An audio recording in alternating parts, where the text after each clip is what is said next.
పరిమళము నీదేనా నాలో పరవశము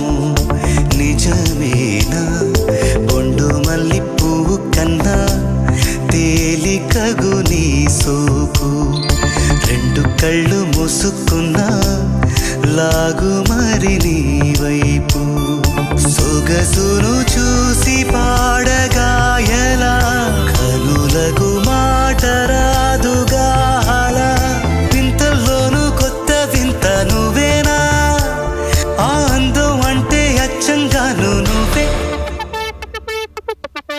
ఏ చిలిపి కళ్ళలోన కలవో ఏ చిగురు గుండెలో నలయవో ఏ చిలి